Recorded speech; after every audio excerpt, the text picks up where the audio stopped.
Joy Nitai. Welcome to our YouTube channel Primbhaktir Amrita Katha. Please like, share, comment, and subscribe.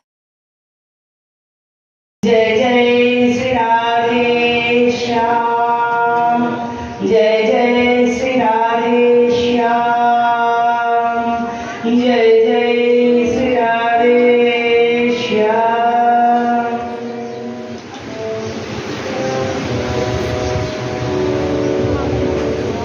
परम करुण करुणालय अहरित कृपा महासागर स्वरूप दीनानुग्रह व्याकृति प्रणत जनपति कालव श्रीमान नित्यानंद महाप्रभु कृपा करुणाय नदिया हिंदू करुणा सिंधु प्राण सची तुलालिया अधम तारण भुवन पावन भक्त वत्सल गौर हरिर परम करुणाय आत्मेश्वरी श्रीमती राधा ठाकुरानी एवं तदीय प्राणबंधु गोपीजन लोचनामृत ब्रजेन्द्र नंदन श्री नंद नंदने परम करुणाय मदीय अस्मदीय परम आराध्य शिशु पशु पालक बालक जीवन श्री श्री 108 श्रीमद राधारमण चरण दास देवेर अहरितुकी कृपाय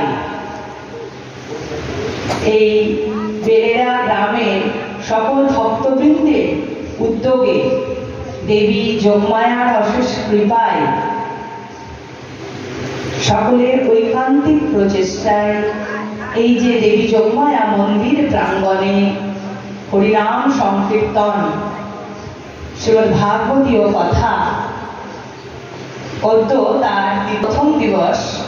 এই প্রথম দিবসে শ্রীমদ ভাগবতীয় কথা পাঠ প্রসঙ্গে প্রারম্ভে শুভারম্ভে মদীয় अस्मदीय परम आराध्य परम उपजीव्य राकुल आतुल चरण श्री गुरु महाराज श्री श्री 108 श्रीपाद रामदास बाबाजी महाराजेर मुखनिसृत कीर्तन धारार सुयोग्य कीर्तनिया रामदास परिकरगणेर अन्यतम उज्जवल नक्षत्र कलिकाता बराहनगर पाटबाड़ी आश्रमेर नित्य धामगत नित्य लीला प्रविष्ट श्री श्री 108 श्रीमद हृदयानंद दास बाबाजी महाराजेर श्री चरण कमले शत सहस्र कोटि दंडवत प्रणति निवेदन पूर्वक सम्मुखस्थित श्रीमद भागवत महापुराण सम्मुखे विराजमान देवी जोगमाया पौर्णमासी सम्मुखस्थ सकल देवी जोगमायार अंश सम्भूता मातृमंडलीगण समागत आगत वैष्णव मंडली एवं भक्तचरणे दिनादिदिनेर सश्रद्ध दंडवत प्रणति निवेदन पूर्वक उद्योगार विषय अपार करुणा निकेतन सकल सौंदर्य माधुर्यक्षणी सकल कल्याण गुणघन रत्नाकर सरैश्वर्यपूर्ण स्वयं भगवान ब्रजेन्द्र नंदन श्री नंद नंदन अभिन्न तनु शचीनंदन श्री गौर स्वरूपे श्रीधाम नवद्वीपे प्रकट हलेन। তিনি এই গলিতেই নবদ্বীপে প্রকট হয়েছেন এবং প্রকট হয়ে লীলা বিলাস করেছেন। তো এই কলির পূর্ববর্তী যে দাপর যুগ সেই দাপর যুগে ভগবান ব্রজলীলা করেছেন। স্বয়ং ব্রজেন্দ্র নন্দন নন্দনন্দন শ্রীকৃষ্ণ রূপে অবতীর্ণ হয়ে কি করেছেন? ব্রজলীলা করেছেন। বস্তুতপক্ষে ব্রজলীলা এবং গৌরলীলা দুইটি একই বস্তু।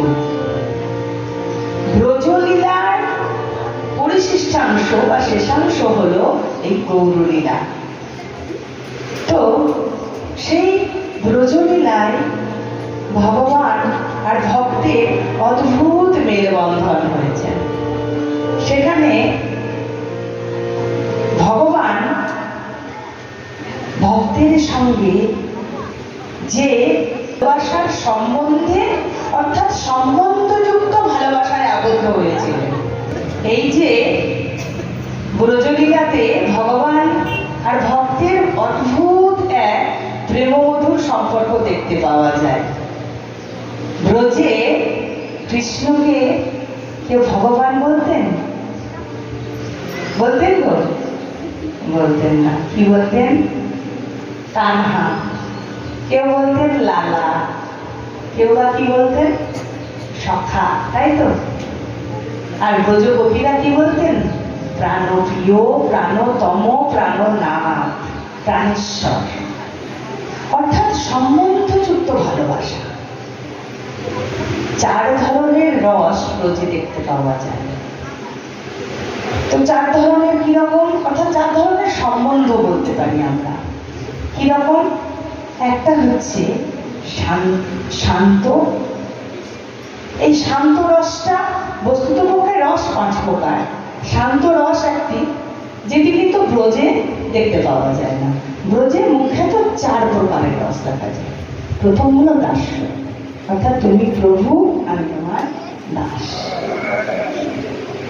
আর তারপরের সম্পর্কটি হলো বাৎসল্য, অর্থাৎ তুমি আমার পুত্র। আর একটি সম্পর্ক আছে সখ্য, অর্থাৎ তুমি আমার সখা। আর একটি কি সম্পর্ক? মধুর, অর্থাৎ তুমি আমার প্রাণেশ্বর, তুমি আমার প্রাণপ্রিয়। এই 4 প্রকার বন্ধনে ব্রজে গোবিন্দ বাঁধা পড়েছিলেন, সেটি দাপরের কথা। কিন্তু এই যে প্রেম সম্পর্ক, ভগবান তো প্রেমাধীন গোবিন্দ। ভগবানকে ভালোবাসার জন্য বাহ্যিক উপাচার লাগে না। তাহলে বলবেন বাহ্যিক উপাচারের প্রয়োজন কি? বাহ্যিক উপাচারের অর্থাৎ বাহ্যিক উপাচারের প্রয়োজনীয়তা এইখানে নিজের মনটাকে শুদ্ধিকরণের জন্য।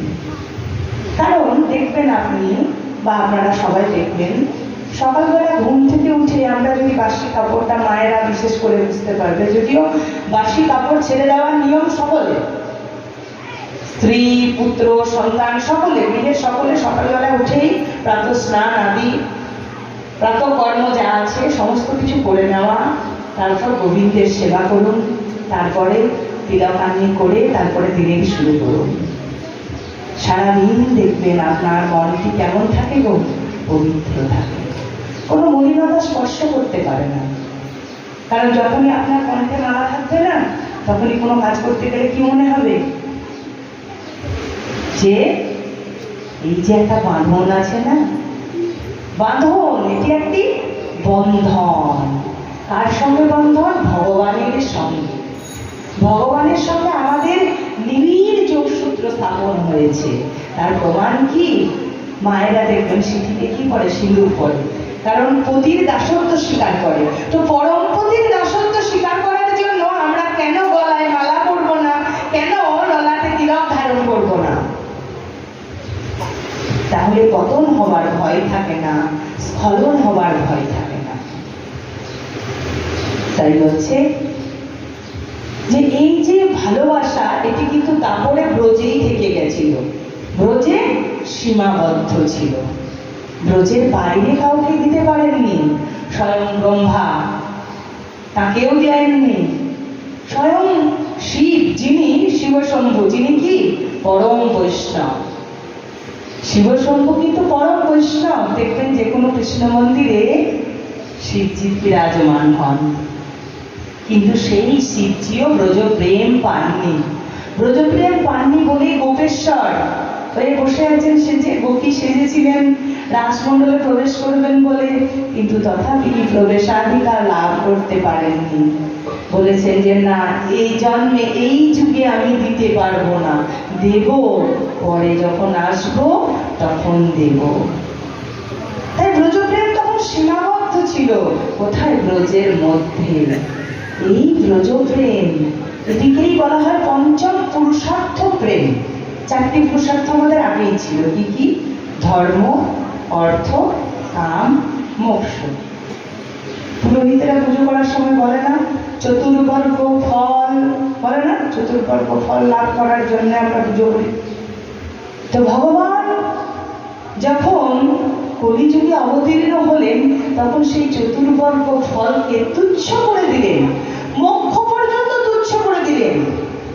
মোক্ষ লাভ কেউ তুচ্ছ করে ভক্তরা, কিন্তু কেউ মোক্ষ চায় না, চায় না। মোক্ষ কি জিনিস? মোক্ষ মানে হলো মুক্তি, মানে মুক্তি। কিরকম মুক্তি জিনিসটি? কিরকম? রসগোল্লার হাঁড়ির মধ্যে যদি রসগোল্লা হয়ে পড়ে থেকে যায়, তাহলে কি রসগোল্লার আস্বাদ কেউ নিতে পারবেন? রসগোল্লা নিজে কি কখনো রসগোল্লার আস্বাদন নিতে পারে? মানুষ পারে, মানব জিহ্বা পারে সেই রসগোল্লার আস্বাদন নিতে, কিন্তু রসগোল্লা নিজে কিন্তু সেই আস্বাদন নিতে পারে না। মোক্ষ কথাটির অর্থ হলো তদ্রূপ, মানে ভগবানের সঙ্গে বিলীন হয়ে গেলে। তাহলে ভগবানের লীলা আস্বাদন করবো কি করে? তাই তো বলছে, ভক্তদের হৃদয়ে যদি কারোর হৃদয়ে এই মোক্ষরূপী চণ্ডালিনী বাস করেন, তাহলে তার হৃদয়ে ভক্তিরূপী মহারানী উদিত হবেন না। তাই যখন ভগবান পঞ্চম পুরুষার্থ প্রেম দান করলেন কলিহত জীবকুলকে, তখন এই মোক্ষকে পর্যন্ত ভক্তরা তুচ্ছ জ্ঞান করে দিল। যদিও পুনরূপী জানানাম পুনরূপী মারানাম পুনরূপী জানামি জাঠরের সায়ানাম, এটিকে বলা হয়েছে কি না, এটির থেকে মুক্তির জন্য আমরা ঈশ্বর সাধনা করবো, তাই তো? কিন্তু সেই জন্ম শ্রেষ্ঠ যে জন্মে গুরু বৈষ্ণবের কৃপায় কণ্ঠে মালা ললাটে তিলক ধারণ করা যায়, প্রসাদভোজী হয়ে গোবিন্দের বিগ্রহের সেবা লাভ করা যায়, সেই জন্মটি শ্রেষ্ঠ, সেই মনুষ্য জন্মটি শ্রেষ্ঠ, সেই মনুষ্য জন্মটি সত্যিই দুর্লভ। কারণ এটি অল্প ভাগ্যে হয়, কখনো সাধু গুরু মহতের কৃপা ছাড়া এটি হয় না। তো সেই পঞ্চম পুরুষার্থ প্রেম দান করার জন্যে কলিযুগে ভগবান গৌর সুন্দর অবতীর্ণ হলেন। এখন শ্রীমদ্ ভাগবত মহাপুরাণে 24 প্রকার অবতারের কথা বলা আছে তো? সেখানে কিন্তু গৌর সুন্দরের কথা সরাসরি উল্লিখিত নেই, তাই তো? বলছে গৌর সুন্দর যে ভগবান স্বয়ং পূর্ণতম ভগবান, সে কথা কিন্তু শ্রীমদ্ ভাগবত মহাপুরাণে সরাসরি উল্লেখ করা নেই। কোথায় গিয়ে উল্লিখিত আছে তাও উচ্চভাবে, সেটি হল নবযোগীন্দ্র সংবাদে, শ্রীমদ্ ভাগবতের নবযোগীন্দ্র সংবাদ, একাদশ স্কন্ধে যে নবযোগীন্দ্র সংবাদ আছে, সেখানে গিয়ে নিমি মহারাজ যখন নবম যোগীন্দ্র করভাজন মুনিকে প্রশ্ন করেন যে কলিযুগের মানুষের পরমার্থ লাভের উপায় কি, কলিযুগের মানুষ কার উপাসনা করবেন, কলিযুগের মানুষ কার ভজন সাধন করবেন, সেখানে বলছেন কি বলছেন? বলছে একদম অন্তিমে গিয়ে বলছে 4 যুগে 4 ভগবান এসেছেন, হ্যাঁ, এবং 4 যুগের উপাসনা পদ্ধতিও 4 প্রকার। 4টি যুগ, সত্য, ত্রেতা, দ্বাপর, কলি। সত্য যুগে আমার ভগবান এসেছেন ওই যে শুক্লাম্বরধরম বিষ্ণুম শশিবর্ণম চতুর্ভুজম, মানে শুক্লাম্বর অর্থাৎ শ্বেত বর্ণ ধারণ করে স্বয়ং ভগবান বিষ্ণু রূপে। তারপরে ত্রেতা যুগে রক্ত বর্ণ ধারণ করে এসেছেন ভগবান। ত্রেতা যুগে আসলেন কি রূপে? রক্ত বর্ণ ধারণ করে আসলেন। এবারে দাপর যুগে ভগবান এসেছেন কৃষ্ণ বর্ণ ধারণ করে। আর কলিতে ভগবান বিষ্ণু ভগবান এসেছেন কি রূপে? না গৌর বর্ণ ধারণ করে। আমাদের সেই ব্রজের বাঁকা কালো শাখা নদিয়ায় এসেছে, কিন্তু তার কৃষ্ণ বর্ণটি ঢাকা পড়ে গেছে, শ্লোকটিতে কেমন বলছেন? কৃষ্ণ বর্ণম জুষা কৃষ্ণম শাঙ্গোপাঙ্গাস্ত্রিকর্ষতম यज्ञै संकीर्तनो प्रायणी यजन्ति सुमेधस কৃষ্ণ বর্ণম তৃষ্ণা কৃষ্ণ। কৃষ্ণ বর্ণ বলছে, কৃষ্ণ বর্ণ তো এই যে বলেন কৃষ্ণ বর্ণের নয়, বর্ণ শব্দের দুটি অর্থ আছে। কি গো, আছে তো? বর্ণ মানে একটি হলো মাত্র বর্ণ অঙ্গকান্তি, আর একটি বর্ণ হলো অক্ষর বা বর্ণ, বর্ণমালা বলি না, তো সেই বর্ণ অর্থাৎ কৃষ্ণ, এই দুটি বর্ণ যার কোষ্ঠে সর্বদা উচ্চারিত হতেন, আর তার অঙ্গকান্তিটি কেমন? তৃষা অকৃষ্ণ, অর্থাৎ কৃষ্ণ বর্ণের নয়। তো কৃষ্ণ বর্ণের না হলে তিনি তো অন্য বর্ণেরও হতে পারতেন, কিন্তু একটু আগে আমরা কি শুনেছি যে সত্য যুগে তিনি শুক্ল বর্ণের ছিলেন, ত্রেতা যুগে তিনি রক্তিম বর্ণের ছিলেন, আর কলি যুগে তিনি কি হবেন? বলছে পীত বর্ণ, অর্থাৎ কৃষ্ণ বর্ণের সেই ভগবান কৃষ্ণ, তার অঙ্গকান্তি ঢাকা পড়ে গেছে আমার রাধারানীর ভাব, অঙ্গ এবং কান্তি। ভাব কান্তি অর্থাৎ গাত্রবর্ণ, রাধারানী গাত্রবর্ণ কেমন? কনক চম্পক পুষ্পের ন্যায়। কনক অর্থাৎ সোনা, সোনার চাপা ফুলের যেরকম রং, তাই না? তো সেই স্বর্ণ বর্ণের ভগবান গৌর সুন্দর এসেছে তোদের বাবা ভালো সখা দেখবি আয়, প্রতিদিন হতে আয়। এসেছে তোদের বাবা ভালো সখা দেখবি আয়, প্রতিদিন হতে আয়। এসেছে তোদের বাবা ভালো সখা দেখবি আয়, প্রতিদিন হতে আয়।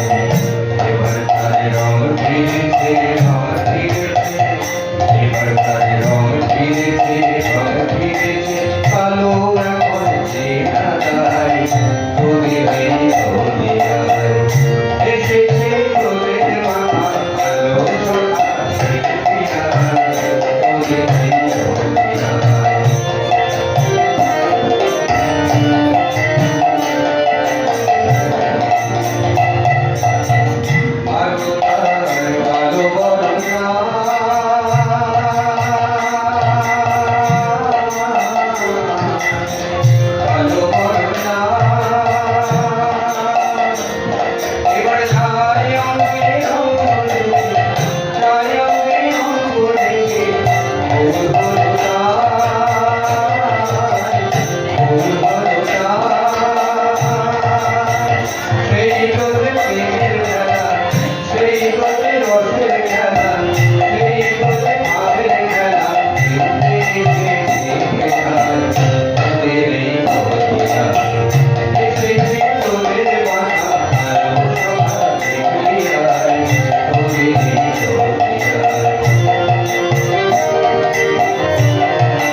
জেলে রাখা কালো শাখা এখন আমাদের নদিয়ায় এসেছে গৌর সুন্দর রূপে।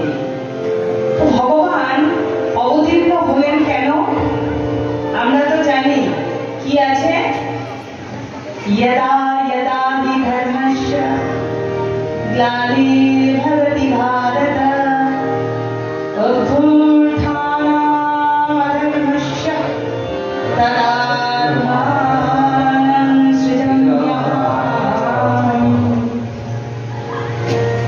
বলছে यदा यदा हि धर्मस्य মানে কি? তার মানে কি, যখন যখন ধর্মের গ্লানি হয় তখন ভগবান অবতীর্ণ হন। এটি তো আমরা জানি, তাই তো? ধর্মের গ্লানি হয় এবং নতুন করে ধর্মের প্রতিষ্ঠা করতে চান তখন, তাই তো? সাধুদের পরিত্রাণের জন্য, ধর্ম সংস্থাপনের জন্য। তো শ্রী চৈতন্য চরিতামৃতে আবার বলছেন যে ভগবান বলছেন আমি কিন্তু অবতীর্ণ হয়েছি শুধুমাত্র যুগ ধর্ম প্রবর্তনের জন্য নয়। তাহলে কিসের জন্য অবতীর্ণ হয়েছ? বলে কি, যুগ ধর্ম প্রবর্তন তো যে কোনো অংশ অবতারেই হতে পারে, কিন্তু আমি যদি না যাই তাহলে ব্রজ প্রেম কেউ দিতে পারবে না। তাই চৈতন্য চরিতামৃতে বলছেন যুগ ধর্ম প্রবর্তন হয় অংশ হইতে, আমা বিনা অন্যে নারে ব্রজ প্রেম দিতে। যুগ ধর্ম শব্দের অর্থ কি? যুগ ধর্ম শব্দের অর্থ হলো প্রত্যেক যুগে এক একটি ধর্ম আছে। যে যুগে যে ধর্ম পালন করলে স্বয়ং গোবিন্দ লাভ করা যায়, স্বয়ং গোবিন্দের পাদপদ্মের সেবা লাভ করা যায়, তাই তো? এখন একটি শ্লোকে যেমন বলছেন প্রীতেয়ধয়তো বিষ্ণু ত্রেতায়ং যজতো মখৈ দ্বাপরে পরিচর্যায়াম কালো তদুদ্ধরি কীর্তনা। প্রীতেয়ধয়তো বিষ্ণু, প্রীতে মানে সত্য যুগে, সত্য যুগে ধ্যানই ছিল যুগ ধর্ম। ত্রেতা যুগের যুগ ধর্ম কি? ত্রেতা যুগের যুগ ধর্ম ছিল যাগ যজ্ঞ। কলি যুগের ত্রেতা দাপরের যুগ ধর্ম হলো অর্চনা মার্গ। অর্চনা মার্গ মানে বিধিবৎ শ্রী বিগ্রহের পূজন। আর কলিকালে বলছে কি, কলিকালে কেবল এবং কেবলমাত্র দু বাহু তুলে শ্রী হরি নাম সংকীর্তন, এইটি হলো একমাত্র সাধন। তাই জন্যই বললেন না, হরের নামই গো, হরের নামই গো, হরের নামই গো কেবলম। তাহলে নাচতে প্রিয়, নাচতে প্রিয়, নাচতে প্রিয় গতিরান্না। হরে রাম হরে রাম হরে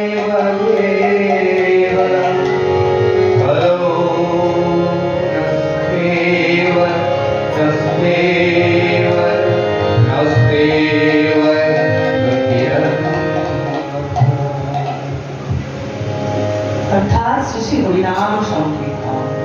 দেখুন, তিনবার হরের নাম নিব বলেছেন, তিনবার নাচতে বলেছেন, কারণ তিনটি যুগের জন্য যে যুগ ধর্মগুলি ছিল, অর্থাৎ তিনটি যুগে যে ধর্ম বা যে যুগ ধর্ম পালনের দ্বারা মানুষ বা একটি মানব দেহ পরমাত্মাকে লাভ করতে পারতেন, ভগবানকে লাভ করতে পারতেন, সেই তিনটি যুগ ধর্মই নাস্তিক।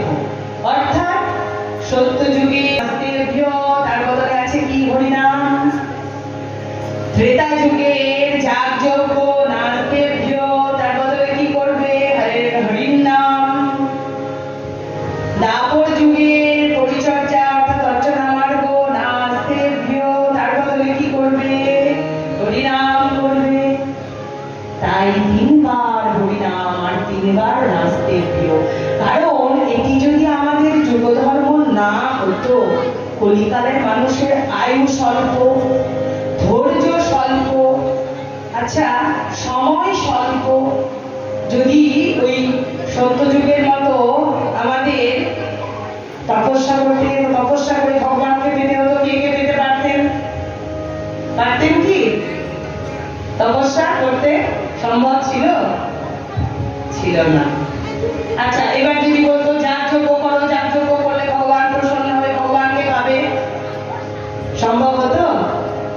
হতো না। কারণ যজ্ঞের জন্য সবকিছু শুদ্ধতার প্রয়োজন, না আমাদের ভূমি শুদ্ধ, না আমাদের দ্রব্যাদি শুদ্ধ, না মন্ত্রাদি শুদ্ধ।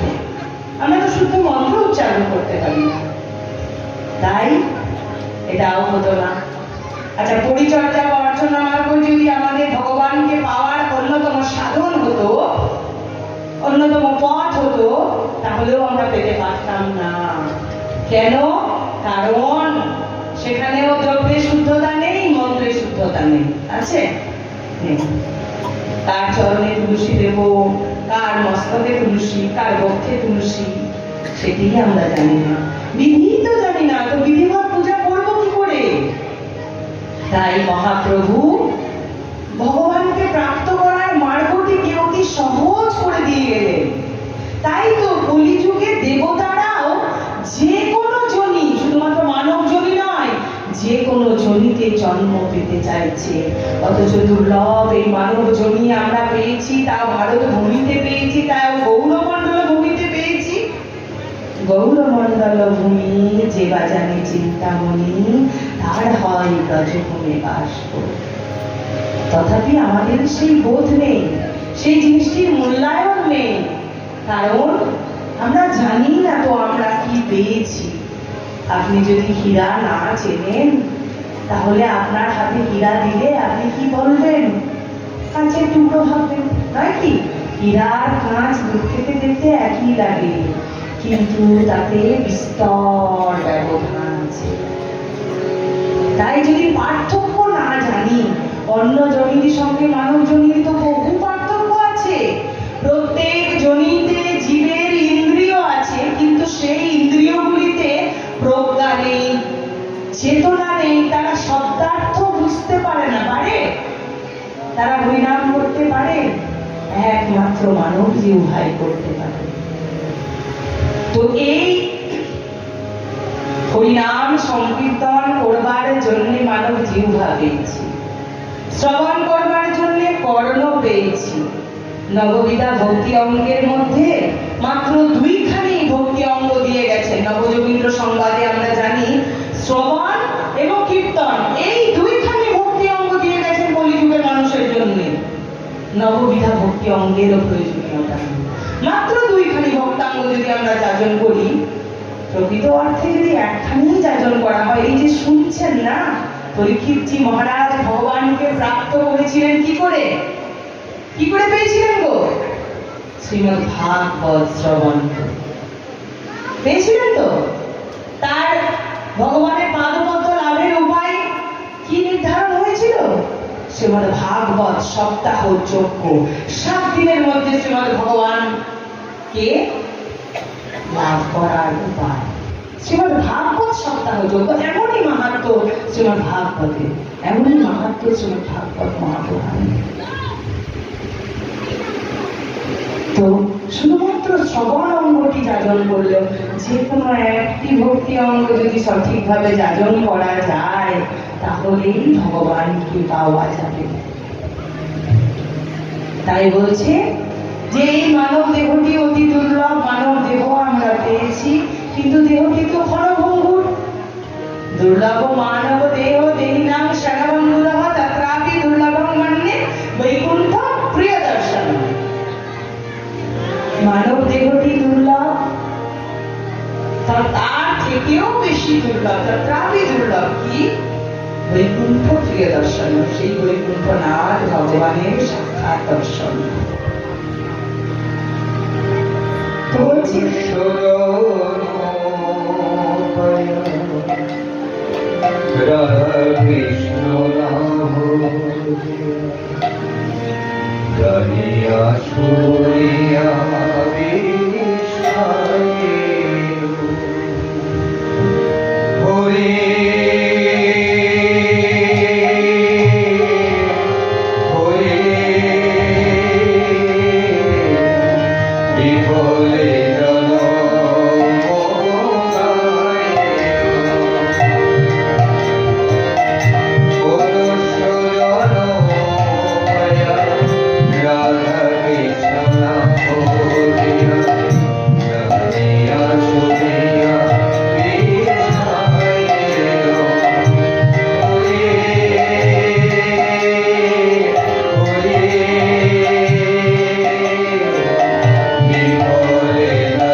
বিষাণরে জীবনে জলে সংসার বিষাণরে জীবনে জলে চুরাইতে হইল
তো এই মানুষ জন্মতে যদি আমরা রাধাকৃষ্ণ না বুঝি তাহলে বিফলে জন্ম করাবে।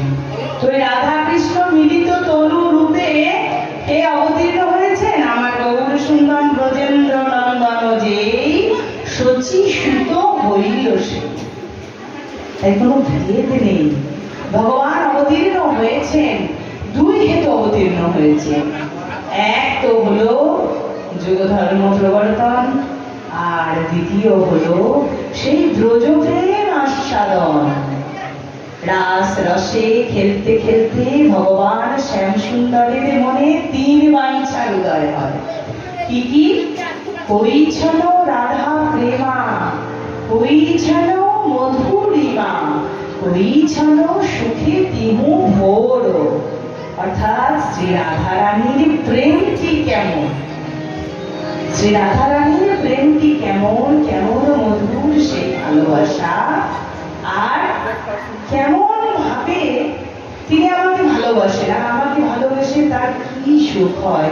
এই যে এত এত ভক্তবৃন্দ আমাকে ভালোবেসে তাদের সবকিছু ঘর বাড়ি ছেড়ে চলে আসে, তাহলে কি আমার সেই রূপ, অর্থাৎ সমাধুরী আস্বাদন, সমাধুরী আস্বাদিতে গৌর অবতার।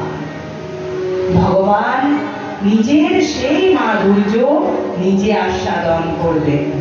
বলছে দুই হেতু অবতারী লইয়া ভক্তগণ আপনে আস্বাদে প্রেম নাম সংকীর্তন। নিজে নিজে সেই প্রেম এবং সেই শ্রী হরিনাম সংকীর্তন আস্বাদন করেছেন এবং জগৎবাসীকে সেই জগৎবাসীর দ্বারে দ্বারে শ্রী হরিনাম সংকীর্তন দিয়ে গেছেন। আর ভগবান গৌর সুন্দর আসার আগে আর কেউ এইভাবে হরিনাম সংকীর্তন প্রচার করে যায়নি। নামের মাহাত্ম্য সব যুগেই ছিল। অজামিল সত্য যুগে নামের দ্বারা উদ্ধার পেয়েছিলেন। ত্রেতা যুগে ভগবান রামচন্দ্রের নাম করে হনুমানজি এক লম্ফে পার হয়েছিলেন, সমুদ্র লঙ্ঘন করেছিলেন। হ্যাঁ, তো নামের মাহাত্ম্য সব যুগেই ছিল, কিন্তু নামকেই সাধন একমাত্র ভক্তি অঙ্গ হিসাবে কীর্তন সম্রাট রূপে প্রতিষ্ঠা করেছেন আমার ভগবান গৌর সুন্দর। নামের মধ্যেই সেই ব্রজপ্রেমের পুর দিয়ে গেছেন। বলছে যত নাম করবে ততই সেই প্রেম আস্বাদন হবে। তো সেই গৌর সুন্দরের আমরা আরাধনা করব, তিনি আমার কলিযুগের ভগবান। আর তার আরাধনা পদ্ধতিটি কিরূপ? বলছে নাম সংকীর্তন যজ্ঞের দ্বারা। নাম সংকীর্তন যজ্ঞের দ্বারা শুধু গৌর সুন্দরকে? বলছে না, সব আর সব। অর্থাৎ যখনই ভগবান আসেন তখনই একা আসেন না, পঞ্চতত্ত্ব রূপে ভগবান আবির্ভূত হন। তার এই নাম প্রেম দানের মূল সহকারী হিসাবে আসলেন কে? ব্রজে এসেছিলেন যে বলরাম হয়ে, সেই বলরামও হইল নিতাই। বলরাম নিতাই হয়ে আসলেন, নিত্যানন্দ মহাপ্রভু। ব্রজে যেমন শ্রী রাধারানী কৃপা না করলে আমরা গৌর, ব্রজে যেমন শ্রী রাধারানী কৃপা না করলে আমরা কৃষ্ণের কৃপা পেতে পারি না, ঠিক তদ্রূপ এই গৌরমণ্ডল ভূমিতে আমার নিতাই চাঁদ যদি কৃপা না করেন তাহলে আমরা সেই রাধা প্রেম, সেই গৌরের কাছে অব্দি পৌঁছাতেই পারবো না। রাধা প্রেম তো গৌরের কথা। তাহলে গৌর পেতে গেলে আমাদের কি করতে হবে? নিতাই চাঁদকে ভজতে হবে। কারণ অভিন্ন চৈতন্য তনু আমার নিতাই। হ্যাঁ, নিত্যানন্দ মহাপ্রভু হলেন গৌরের সেই প্রেম রসের ভান্ডারী। তো ভান্ডারীর কাছেই তো প্রেমের চাবিকাঠি থাকে, তিনি না দিলে কি সেটি পাওয়া যায়? তাই সেই নিত্যানন্দ মহাপ্রভুর চরণ আশ্রয় করতে হবে, তবেই আমরা গৌর সুন্দরকে পেতে পারব। তো গৌরের কাছে যেতে গেলে প্রথমে নিতাই চরণ আশ্রয় করতে হবে। কারণ গৌরাঙ্গ মহাপ্রভুর আসন বসন ভূষণ সমস্ত কিছুতে সমস্ত জগৎ নিত্যানন্দময়। নিত্যানন্দই গৌরের আসন রূপে বসন রূপে ছত্র রূপে বিহার করছেন। গৌরাঙ্গ ভজিতে চায়, গৌরাঙ্গ ভজিতে চায়, শিবায় শরণ নিতাই চাঁদের মানে পায়, শরণ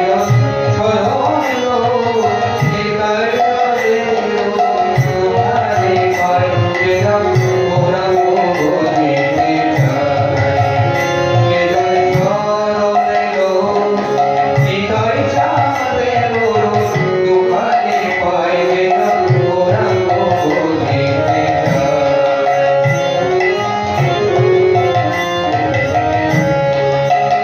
নিতাই চাঁদের জীবন ভজে, নিতাই চাঁদের জীবন ভজে, সংসার তাপের শিরে পদ ধরি, সংসার তাপের শিরে পদ ধরি, অমিয়া সাগরে পড়ে, অমিয়া সাগরে পড়ে, গৌরাঙ্গ ভজিতে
তো আমরা সেই নিত্যানন্দ মহাপ্রভুর চরণ আশ্রয় করব। তিনি হলেন আশ্রয় আর মহাপ্রভু হলেন বিষয়। আচ্ছা, পঞ্চতত্ত্ব বললাম, তার দুজন হলো। আর মহাপ্রভুর দক্ষিণ দিকে একজন থাকেন, যিনি হলেন অদ্বৈত আচার্য গোসাই। অদ্বৈত আচার্য গোসাই, সেই অদ্বৈত আচার্য গোসাইকে বলছে সীতানাথ। সীতানাথ, সীতা দেবীর পতি, পঞ্চানন তর্কবিদ, সেই পণ্ডিত অদ্বৈত আচার্য গোসাই। তিনি কে ছিলেন জানেন? তিনি হলেন সেই সদাশিব। তিনি আমার গৌরাঙ্গ ঠাকুর। ইনি আজ থেকে 500-550 বছর আগে ইনি কেঁদে কেঁদে আমার সেই গৌর সুন্দরকে গঙ্গা জল তুলসী দল দিয়ে আহ্বান করে গৌর সুন্দরকে এই মর্তে আমন্ত্রণ করে নিয়ে এসেছেন। তো সেই অদ্বৈত গোসাই, যিনি ব্রজলীলায় মহাদেব রূপে গিয়ে গোপী সেজেছিলেন না, কিন্তু রাসমণ্ডলী থেকে বিতাড়িত হয়ে গিয়ে সেই গোপেশ্বর মহাদেব রূপে বসে আছেন। ভগবান বলেন, এই যুগে তোমাকে দেব না, দেব যখন গৌর হয়ে যাব আমি, কলিতে তুমি পাবে। তখন মহাদেব বলছে, আমি গেলে তখন যদি দেখি তোমার সে হাতটি ভেঙে গিয়েছে, যদি তোমার লীলা শেষ হয়ে গেছে, বলছে না গো, হবে না, তুমি না ডাকলে আমি যাব না, তুমি ডাকবে তবেই আমি যাব। তাহলে তো আর শেষ হয়ে যাবার ভয় নেই, তাই তোমার আহ্বানেই আমি যাব। তাই তো কেঁদে কেঁদে এসে গঙ্গা জল তুলসী দল দিয়ে আর তার সঙ্গে ভক্তের নয়ন বাড়ি দিয়ে ক্রন্দন করে করে সেই ভগবানকে আহ্বান করলেন। তিনি একে সদাশিব, তার মধ্যে স্বয়ং বিষ্ণু অনুপ্রবিষ্ট হয়েছে। সদাশিব, তার মধ্যে বিষ্ণু অনুপ্রবিষ্ট আছেন। তাহলে একদিকে দেখুন সংহারকর্তা, একদিকে হচ্ছেন রক্ষাকর্তা, তাই তো? সিদ্ধ সংহারের প্রতীক আর বিষ্ণু হচ্ছে রক্ষার প্রতীক। একই সঙ্গে সেই অদ্বৈত আচার্য গোসাইয়ের দেহে বিদ্যমান। আচ্ছা, তো এই অদ্বৈত আচার্য গোসাইয়ের স্ত্রী কে বলুন তো? সীতা দেবী। এই সীতা দেবী ভগবান রামচন্দ্রের স্ত্রী সীতা দেবী নন। তাহলে এই সীতা দেবী কে? না, তিনি হলেন যোগমায়া দেবী পরমাসী। কারণ যিনি সদাশিব, তার ঘরণী কে হবেন গো? সদাশিব হলে তার ঘরণী পার্বতী ছাড়া তো আর কেউ হবেন না। তাই তো দেবী যোগমায়া পূর্ণমাসী, যিনি ছিলেন ব্রজে অঘটন ঘটন পটীয়সী, সেই দেবী যোগমায়া এখন এসেছেন কলিযুগে কি রূপে? না, সীতা দেবী রূপে। অদ্বৈত ঘরণী সীতানাথের স্ত্রী সীতা দেবী, তিনি হলেন অদ্বৈত গোসাইয়ের স্ত্রী বলেই তো তিনি সীতানাথ, সীতাপতি। সেই সীতাপতি ঠাকুর অদ্বৈত গোসাই ডেকে আনলেন আমার মহাপ্রভুকে। তিনিও পঞ্চতত্ত্বের একজন। শ্রীকৃষ্ণ চৈতন্য প্রভু নিত্যানন্দ শ্রীঅদ্বৈত গদাধর শিবাসাদি গৌর ভক্তবৃন্দ।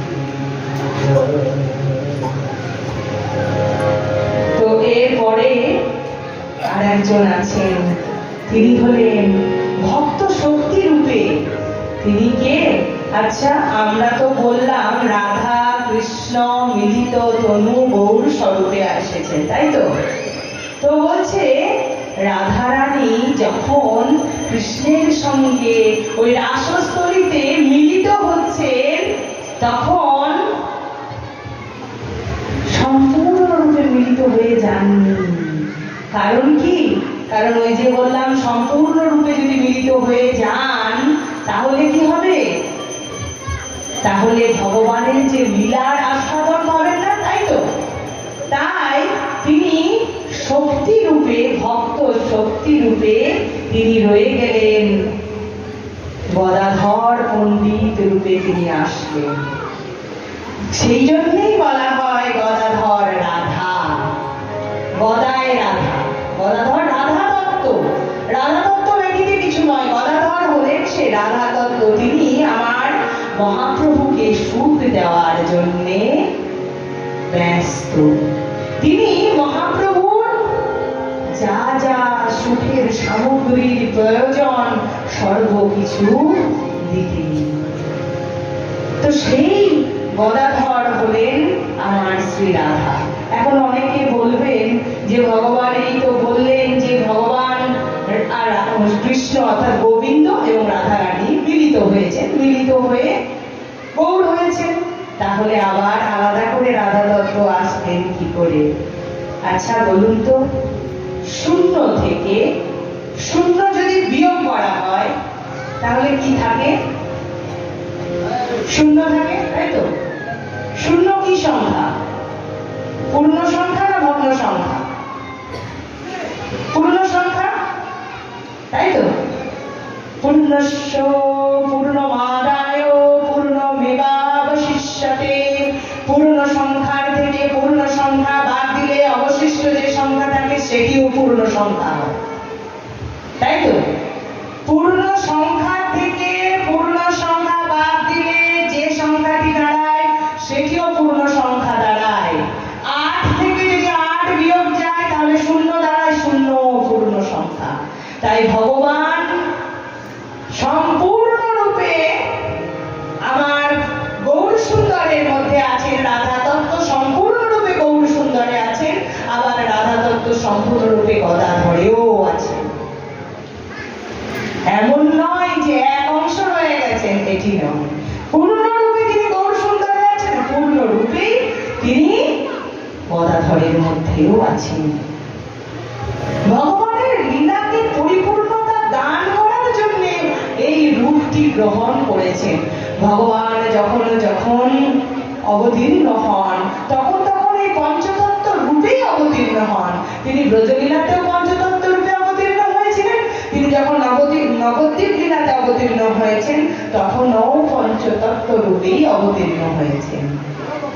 তো 4 জন গেল, আর একজন রইলেন। তিনি কে? বলছেন শ্রীবাস পণ্ডিত, তাই তো?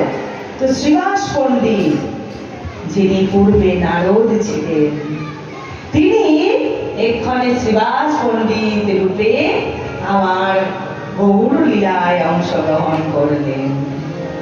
তিনি মহাপ্রভুর মুখ্য বিস্তার এবং তিনি ভক্ত শক্তি বা ভক্তাক্ষ বলা যেতে পারে, ভক্তাক্ষ বলা যেতে পারে। সেই শ্রীবাস পণ্ডিত, তার গৃহ কোথায়, তার নিবাস কোথায়? বলছে কুমারহট্টে তার নিবাস। সেই কুমারহট্টে যখন তিনি আবির্ভূত হন, তারপর মহাপ্রভুর সঙ্গে, শ্রী চৈতন্য মহাপ্রভুর সঙ্গে যখন তার মিলন হয়, এরপরে নানাবিধ লীলা মহাপ্রভু করেছেন শ্রীবাস অঙ্গনে। শ্রীবাস অঙ্গনে মহাপ্রভু নিত্য বিরাজিত এবং সেখানে মহাপ্রভু নানাবিধ লীলা করেছেন। মহাপ্রভু কি করতেন? কপাট দিয়া সেই শ্রীবাস অঙ্গনে শ্রী শ্রীবাসের গৃহে রাত্রিরে রস আস্বাদন করতেন। দিনের বেলা কীর্তন করতেন আর রাত্রির বেলা কি করতেন? রস আস্বাদন করতেন। এখন মহাপ্রভু যখন অবতীর্ণ হয়ে এহেন লীলা করছেন, তখন চতুর্দিকে কি সকলেই কিন্তু এটা সকলে কি ভালোভাবে নিয়েছে? নেবে না তো? সকলে কিন্তু ভালোভাবে নেননি। সকল নবদ্বীপবাসী যারা বিরক্ত পণ্ডিত ছিলেন, এতদিন পাণ্ডিত্য যারা পূজা অর্চনাকেই, এটি দোষ তাদের নয়, কারণ তখন তারা জানতেন না গৌর সুন্দর যে স্বয়ং ভগবান। দেখুন, ভগবানকেও তার নিজের ভগবত্তার প্রমাণ দিতে হয়, তাই না? সব যুগে দিতে হয়েছে।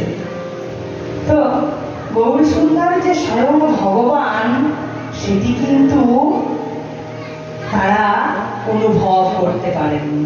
তাই তো সার্বভৌম ভট্টাচার্যকে যখন তর্কে হারিয়ে দিয়েছিলেন, তখন তারা কিন্তু অনুভব করতে পারেননি যে এই ছোট্ট বালক, এই যে তখন তো আমার মহাপ্রভু সবে কৈশোরে প্রবেশ করেছেন, তো এই দুদিনের ছেলে আমার কোলে এসে আমাকেই হারিয়ে দিল। এত বড় পণ্ডিতের কি এটা মেনে নেওয়া সম্ভব? সার্বভৌম ভট্টাচার্যের মতো বিদগ্ধ পণ্ডিত যখন বুঝতে পারেননি, তখন অন্য লোক কি করে বুঝবে? তো এইভাবে যখন আমার মহাপ্রভু তার নাম দান লীলা করছেন, কীর্তন করছেন, শ্রীবাস দিয়ে কপাট রুদ্ধ করে যখন কীর্তন আস্বাদন করছেন, তখন সকলে কি মনে ভাবছেন? সকলে ভাবছেন যে দিনের বেলা কীর্তন করছে, রাত্রির বেলা ফিসফিস করে কিছু আলোচনা করছে, তাহলে বুঝি এর অন্য কোনো মতলব আছে। নিশ্চয়ই নিশ্চয়ই অন্য কোনো মতলব আছে, না হলে কীর্তন করলে তো সবার সামনেই কীর্তন করতে পারতেন। তো সবার অলক্ষ্যে গিয়ে দরজা বন্ধ করে কি করছেন এটা দেখতে হবে। তাই তখন তারা কি করলেন? তারা তখন সেই শ্রীবাসের গৃহে, যাতে তাদের এই শোনা পরামর্শ বন্ধ হয়ে যায়, এই জন্য পণ্ডিতগণ একত্রিত হলেন। একত্রিত হয়ে চিন্তা করতে থাকলেন কি করা যায়, কি করে এই নিমাইকে জব্দ করা যায়। নিমাইকে যদি জব্দ না করা যায়, তাহলে তো আমাদের এই পুজো পাঠ বা এই সব যে বিধিমার্গের যে পুজো এতদিন আমরা করে এসেছি, নিমাই তো এসে বলছে হরিনাম করলেই সব হবে, আর এইসব করার প্রয়োজন নেই, তাহলে আমাদের কি হবে? বলছে ঠিক আছে, তাহলে চলো জগাই মাথায়ের কাছে যাবে। বলছে জগাই মাথায়ের কাছে যাবে? ও তো দুদিন আগে পর্যন্ত যে লোককে অকথ্য গালিগালাজ করতো, মদ্যপান করে রাস্তায় পড়ে থাকতো, আজ সেও ওই নিমাই পণ্ডিতের প্রভাবে কি করছে না, সেও হরিনাম জপ করছে। তাহলে তাহলে উপায় উপায় সকলে বলছে একজন আছে। বলে কে?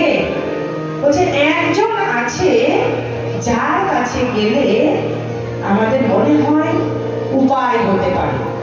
তো বলছে কে সে? বলছে তার নাম চাপাল চন্দ্র সিদ্ধান্ত বাগীশ, যাকে আমরা চাপাল গোপাল বলে থাকি। চলো তাহলে তার কাছে যাই। সকলে মিলে তখন সেই চাপাল গোপালের কাছে গেলেন।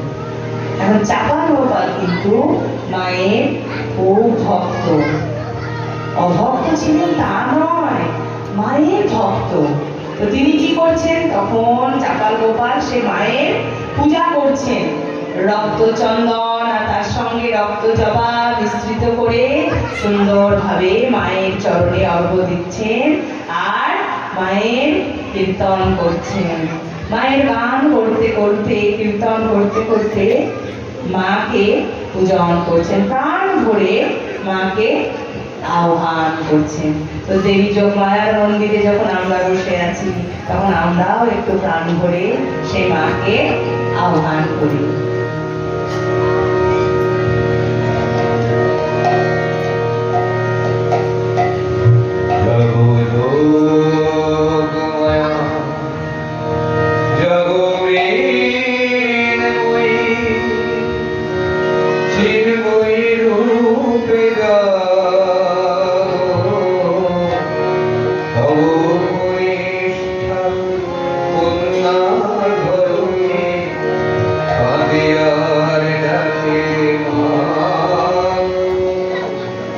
জাগো যোগমায়া জাগো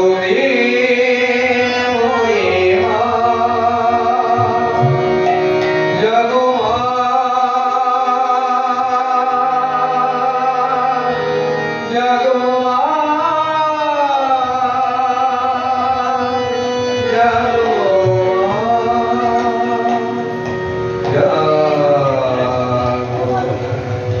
জাগো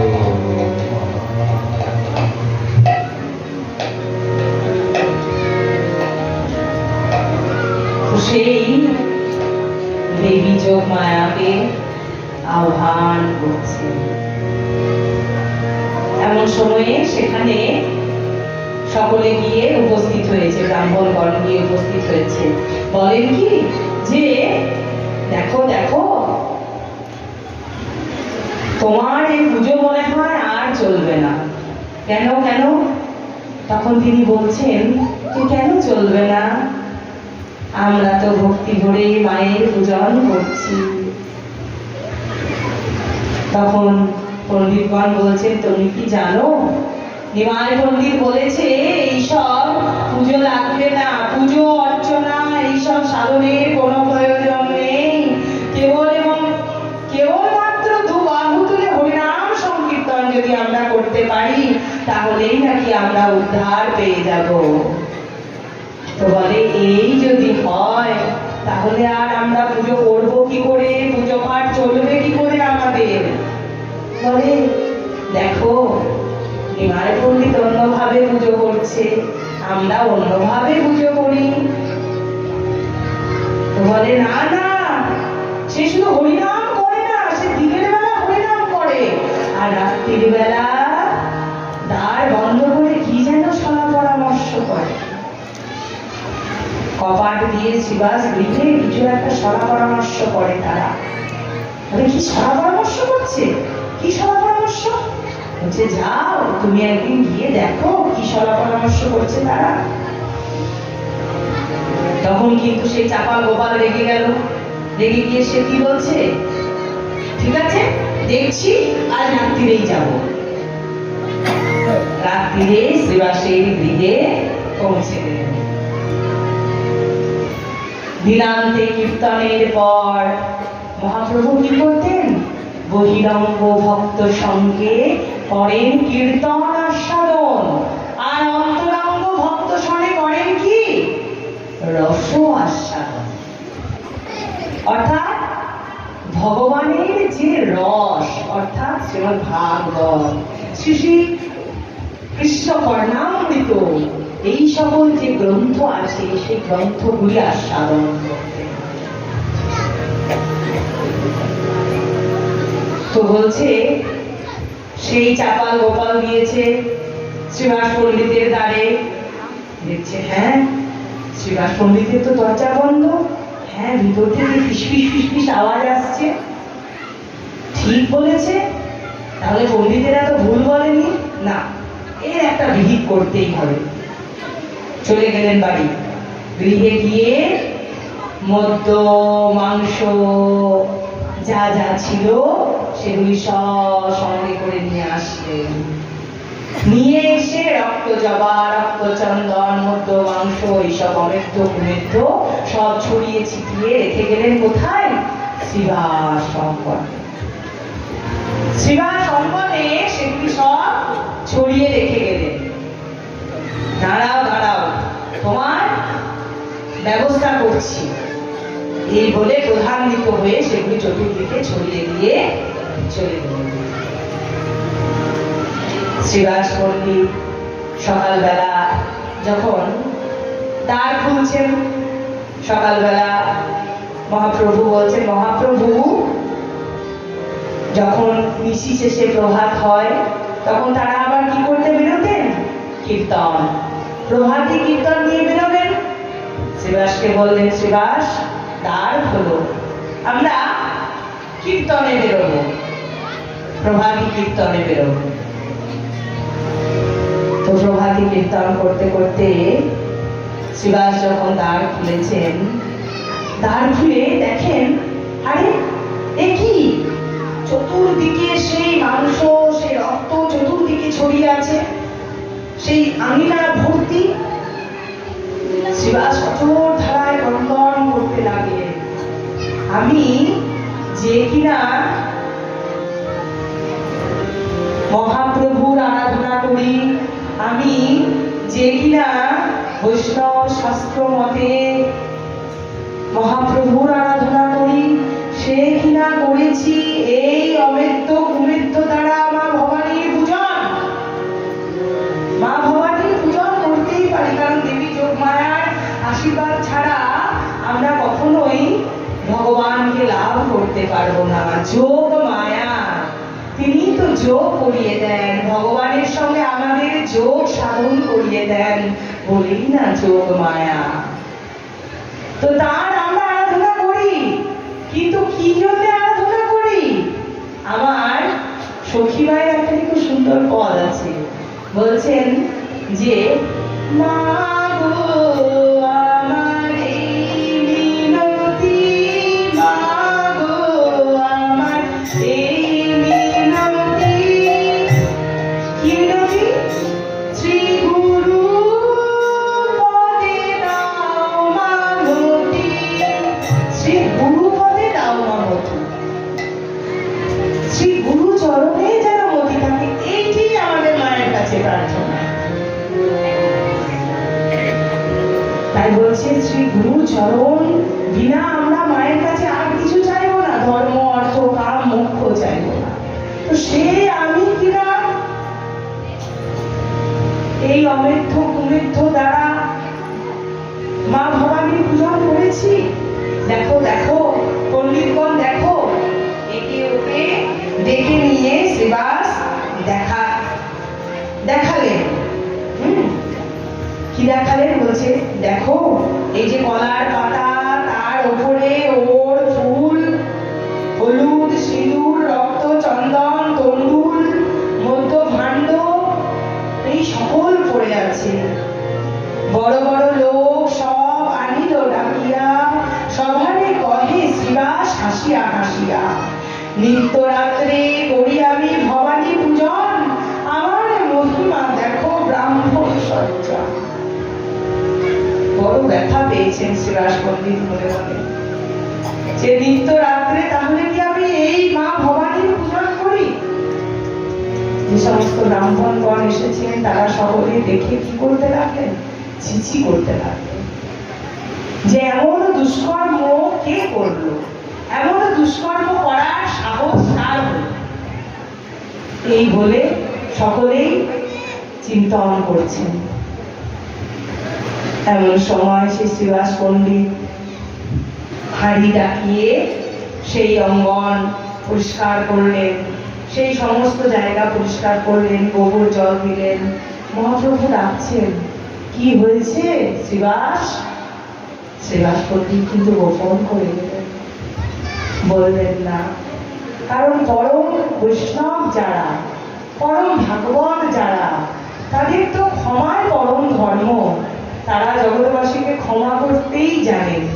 কিন্তু আগুনে যদি আপনি হাত দেন, তা আপনি জেনেই দেন বা না জেনেই দেন, আপনার কিন্তু হাতটি পুড়বে না? তো বৈষ্ণব অপরাধ, যতবিধ অপরাধ আছে তার মধ্যে সর্বশ্রেষ্ঠ হলো এই বৈষ্ণব অপরাধ, যার কোনো ক্ষমা হয় না।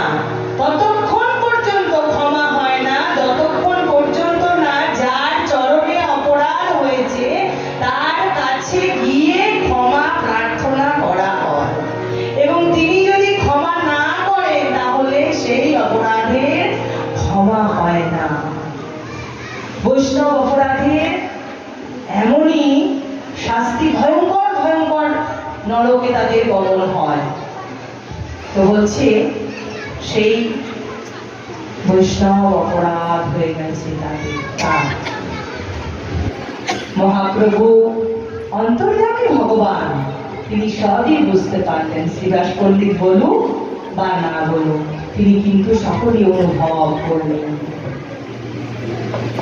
এদিকে সেই যে চাপাল গোপাল ছিল, তার কিন্তু 3 দিন বৈশেই গোপাল চাপাল সর্বাঙ্গে হইল পুষ্ট, বহে রক্তধার। 3 দিন পেরোলো না। 3 দিন পেরোতে না পেরোতেই সেই চাপাল গোপালের অঙ্গে কি হয়ে গেছে? কুষ্ঠ হয়ে গেছে, গলিত কুষ্ঠ রোগ হয়ে গেছে, কুষ্ঠ ব্যাধিতে সে আক্রান্ত হয়ে গেল, তার রক্ত পড়তে থাকলো, ক্রীড়ায় তাকে দংশন করতে থাকলো, ক্রন্দন করছে চাপাল গোপাল মায়ের কাছে। ক্রন্দন করতে করতে মায়ের কাছে যন্ত্রণায় কাতর হয়ে অচৈতন্য হয়ে গেছে। অচৈতন্য হয়ে গিয়ে মাকে কাতরে প্রার্থনা করছে, মা, এ আমার কি হয়ে গেল? কি অপরাধের আমি এই শাস্তি পেলাম? তখন সেই মা চোখ মায়া স্বপ্নে তাকে দর্শন দিলেন। দর্শন দিয়ে মা কি বলছেন? বলছেন, দেখো চাপাল, তুমি যখনই কোনো কাজ করতে যাও সব সময় আমার অনুমতি নিয়ে যাও, আমার প্রার্থনা নিয়ে যাও, আমার আশীর্বাদ নিয়ে যাও। তো কয়েকদিন আগে তুমি যে শ্রীবাস পণ্ডিতের গৃহে গিয়ে এহেন অপকর্মটি করে আসলে, তো তার আগে কি তুমি আমার অনুমতি নিয়েছিলে? বলে, না মা, আমি তো কিছু অনুমতি নিইনি। বলে, তুমি কি জানো মহাদেব হলেন পরম বৈষ্ণব, তো সেই বৈষ্ণবের ধরনী আমি। তুমি যদি সেই বৈষ্ণবের স্থানে অপরাধ করো, তো সেই অপরাধ আমি কি করে খণ্ডন করব? সেই অপরাধের ফলেই তোমার এখানে অবস্থা। তো তোমার যেখানে অপরাধ হয়েছে সেই স্থানে গিয়েই তোমাকে সেই অপরাধের স্খলন করতে হবে। আমি তোমাকে এর থেকে মুক্তি দিতে পারবো না। এখন সেই চাপাল গোপাল বলে, শ্রীবাস পণ্ডিতের কাছে আমাকে তাহলে ক্ষমা চাইতে হবে? না না, তা তো বলবো না, শ্রীবাসের কাছে আমি ক্ষমা চাইব না। এই বলে চিন্তন করতে করতে তার নিদ্রা ভঙ্গ হয়ে গেল। তার স্ত্রী সেখানে এসে উপস্থিত হলেন। তিনি এসে দেখে বলে, একই স্বামী, একই হয়েছে, আপনার অঙ্গে গলিত কুষ্ঠ ব্যাধি। দেখুন, সারা জীবন যিনি এই যে আমরা স্ত্রী পুত্র করে করে যাই, তো তাই তো সারা জীবন আমরা ভাবি যে ওইটাই আমাদের সংসার, ওটাই আমাদের আসল, কিন্তু ওইটা আসল নয় গো। আসল এই গৌরীদের সংসার, ওটা তো অনিত্য। কেউ কারোর স্ত্রী নয়, কেউ কারোর পুত্র নয়, কি আছে না, কাতর কান্তা কস্তি পুত্র সংসার অতীব বিচিত্র।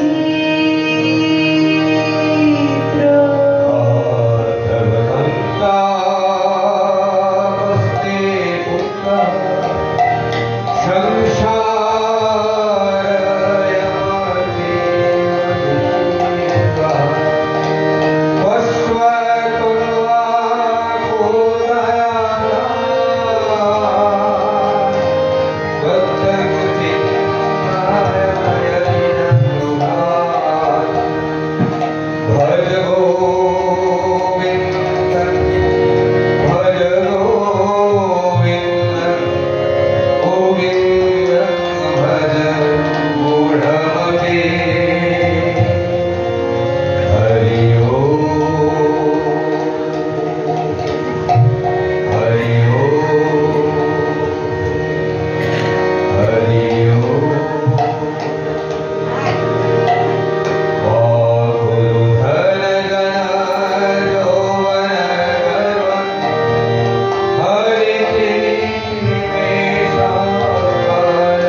এই যে সারা জীবন ভর আমরা ধন সম্পত্তি আগলে আগলে রাখলাম, যতদিন আপনার শরীর আছে, যতদিন আপনার ক্ষমতা আছে, ততদিন তার দাম আছে। দেখেন না, কিছুদিন অসুস্থ হয়ে বিছানায় যখন পড়ে থাকবেন না, তখন কেউ আপনাকে এক গ্লাস জলের জন্য জিজ্ঞাসা করতে পারবে না, আসবে না জিজ্ঞাসা করতে আপনাকে। যে ছেলে মেয়ের জন্য বুকের রক্ত মুখে তুলে মায়েরা কাজ করেন, যে ছেলে মেয়ের জন্য এই যে মানব দেহ যা আমরা পেয়েছি অতি দুর্লভ, সেটি হলো অন্য 84 লক্ষ জমিতে আমরা যা করতে পারিনি, মানব দেহ দিয়ে আমরা তাই করতে পারবো। মানব দেহ হলো এমন একটি সাধন যার দ্বারা গোবিন্দের চরণারবিন্দ লাভ করা যায়। কিন্তু আমরা সেই আসল কাজ কি করব? কারণ আমরা তো জানি না, আমরা এই আমার দেহটাকে সর্বসার বলে মনে করছি। এই যে আমরা কি বলি, আমার দেহ, আমার হাত, আমার পা, কাউকে যদি জিজ্ঞাসা করা হয় আপনি কে, সঙ্গে সঙ্গে সে কি বলে, তার যে নামটি এখানে আছে সেটি বলে, তাই তো? আমাকে জিজ্ঞাসা করবো, আমি তাই বলবো। কিন্তু সেই নামটি কি সে সঙ্গে নিয়ে এসেছিল? যখন দেহ তৈরি হয়েছিল তখন কি নামটি ছিল? তার নামকরণ করা হলো। তার যে পিতা মাতা এই জগতে তাকে আনার নিমিত্ত হলেন, তারা তার যে নাম দিলেন সেই নামটি তার আসল নাম হয়ে গেল। ভুলে গেল কোথা থেকে এলাম, কি করতে এলাম, কি আমাদের কার্য, কি আমাদের লক্ষ্য। আমরা সবাই সেই লক্ষ্য ভ্রষ্ট হয়ে গেছি। আমরা জানি না আমরা কি করতে এসেছি। আর সেই নাট্যমঞ্চে অবতীর্ণ হয়েছি, সংসার রূপ যে নাট্যভূমি, সেই নাট্যভূমিতে আমরা অবতীর্ণ হয়ে ভগবান, যিনি কিন্তু আমাদেরকে সেই নাটক করাচ্ছেন অলক্ষ্যে থেকে, তার সেই নাটকে অংশগ্রহণ করে সেই নাটকটিকেই আমরা সত্যি বলে মনে করছি। আমি কি মনে করছি, এই আমার স্ত্রী, এই আমার সন্তান, এই আমার সব। কিন্তু চিন্তা করে দেখুন, মৃত্যুর পরেও এরা কেউ আমার থাকবে না, আবার জন্মের আগেও এরা কেউ আমার ছিল না। এই জন্মে কয়েকদিনের সঙ্গী। সেই যেমন দেখেছেন, সবজি বিক্রি করতে গিয়েছেন, মনে করুন সবজি বিক্রি করতে হাটে গেছেন, একজন ব্যক্তি সবজি বিক্রি করতে হাটে গেছেন, তার পাশে আর একজনও বিক্রি করছেন। এবারে দুজনে খুব বন্ধুত্ব পাঠিয়েছে, কি রে তোর আর কতক্ষণ আছে? এই না না, হয়ে গেছে এক্ষুনি হয়ে গেছে, হয়ে গেলে চলে যাবে। তার আগে বিক্রি হয়ে গেল, সে চলে গেল। যার হলো না সে রয়ে গেল। সময় ভগবান নির্দিষ্ট করে দিয়েছেন, আমরা জানি না কতদিন আমাদের সে সময় আছে। ইলেকট্রনিক জিনিসের পেছনেও নির্ধারিত সময় লেখা থাকে, থাকে না? এক্সপায়ারি ডেট থাকে না? কিন্তু আমাদের কিন্তু আমরা জানি না কবে যে এই প্রাণবায়ু চলে যাবে, আমরা কিন্তু জানি না। নিঃশ্বাসের নয় বিশ্বাস পদারুদ্ধ ভবিষ্যতে। আজকে চোখ বন্ধ করে শুয়ে কালকে যে আমরা সূর্যোদয় দেখতে পাবো তার কোনো নিশ্চয়তা আছে? তথাপি আপনি বলতে চান, অনেক বয়স হয়ে গেছে কারণ, তাকে বলতে চান, বাবা এবার আপনি দীক্ষাটি নেন একটু। দীক্ষা না নিলে যে আপনার এই জন্মটাই শুদ্ধ হবে না। যে পুজো করতে যায় বলে না গুরু মন্ত্র জপ করো, বলে কি বলে না? বলে তো। তাহলে গুরু দীক্ষা যদি না হয় তো গুরু মন্ত্র পাবো কোথায়? তাহলে দীক্ষা না হলে তো আমাদের পুজোই গ্রহণ করেন না ভগবান।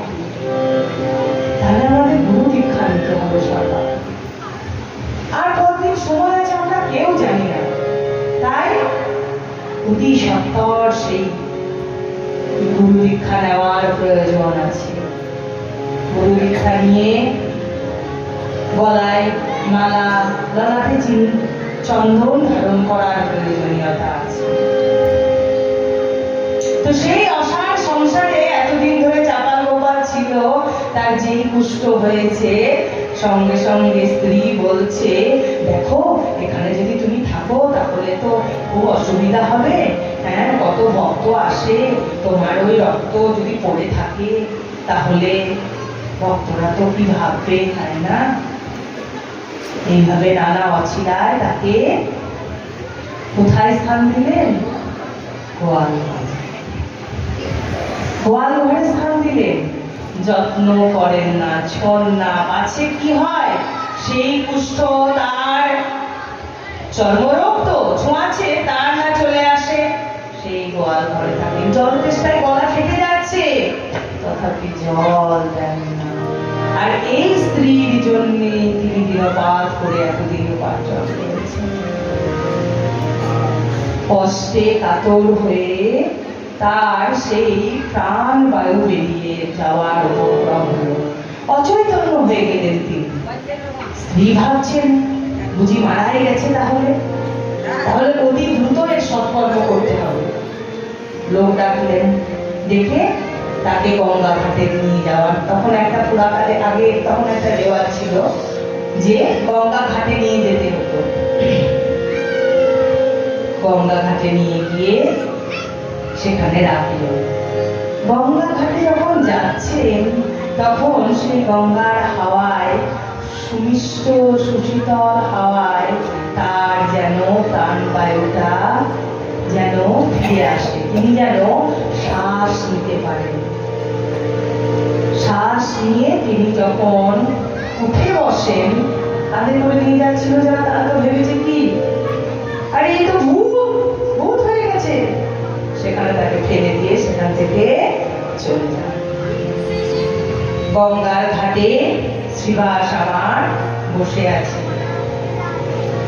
অসহ্য বেদনায় কষ্ট পাচ্ছে, সর্বাঙ্গে বেরিল কিটে কাটে নিরন্তর, অসহ্য বেদনা দুঃখে জ্বলে অন্তর।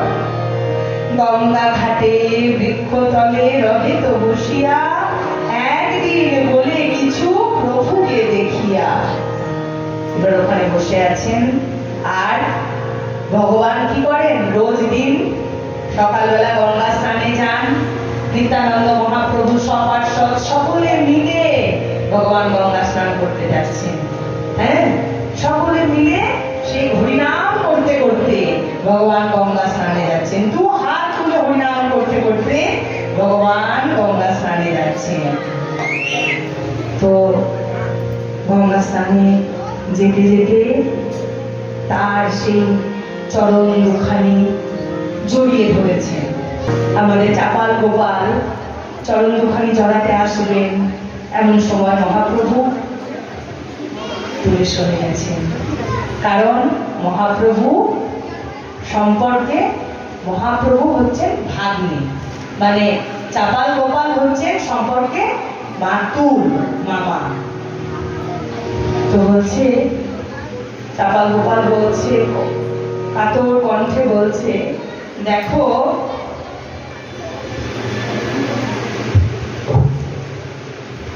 গ্রাম সম্বন্ধে আমি তোমার মাতুল, ভাগিনা মুনি কুষ্ঠ ব্যাধে হইয়াছ ব্যাকুল।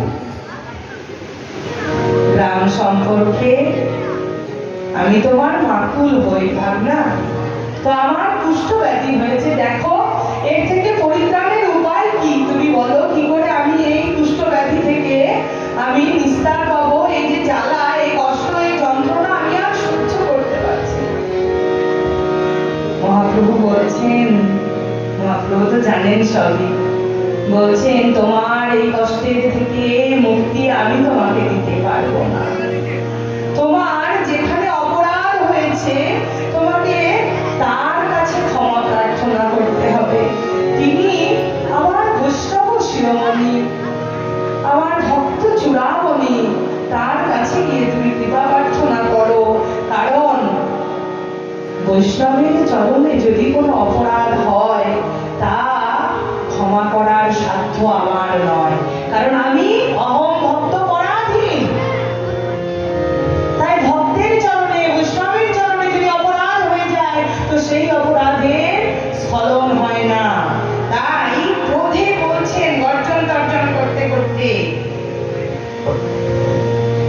এত সব শুনি মহাপ্রভু